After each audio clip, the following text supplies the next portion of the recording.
ఒకవైపు ఎన్నికలు తరుముకొస్తున్నాయి, మరోవైపు చేతిలో చిల్లి గవ్వలేదు. జనాకర్షక సంక్షేమ పథకాలకు నిధులు భారీగా కేటాయింపు. పోలవరం ప్రాజెక్టు మినహా మిగిలిన ప్రాజెక్టులకు బిల్లులు పెండింగ్లోనే ఉన్నాయి. ఇచ్చిన హామీలు అమలు చేయాలంటే అప్పులు చేయాల్సిన ఆవశ్యకత ఏర్పడింది.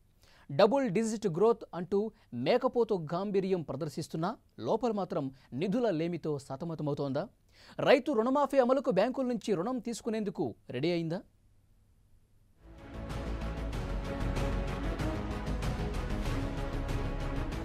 తెలుగుదేశం పార్టీని అధికారంలోకి తీసుకొచ్చిన ముఖ్యమైన హామీ రైతు రుణమాఫీ.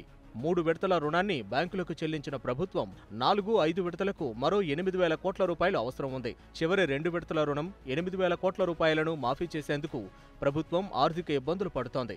ఎన్నికలు సమీపిస్తూ ఉండడం రుణమాఫీ చేయాల్సిన ఆవశ్యకత ప్రభుత్వానికి ఏర్పడింది. దీంతో ప్రభుత్వం బ్యాంకుల నుంచి అప్పులు తీసుకోవాలని భావిస్తోంది.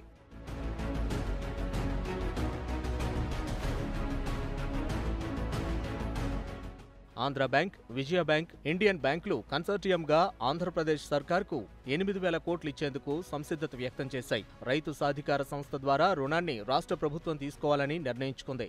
ఇందుకోసం గతంలో ఎన్నడూ లేని విధంగా 8.66% వడ్డీ చెల్లించేందుకు రెడీ అయింది. ఈ వడ్డీ తలకు మించిన భారమైన ఎన్నికల సమయం కావడంతో తప్పని పరిస్థితుల్లో బ్యాంకుల నుంచి రుణం తీసుకుంటోంది ఏపీ సర్కార్. పూర్తి స్థాయిలో రైతు రుణమాఫీ చేసి రైతులను ఓట్లాడగాలని డిసైడ్ అయింది తెలుగుదేశం పార్టీ. మార్చి మొదటి వారంలోపు పూర్తి స్థాయిలో రుణం మాఫీ చేయాలని సర్కార్ భావిస్తోంది.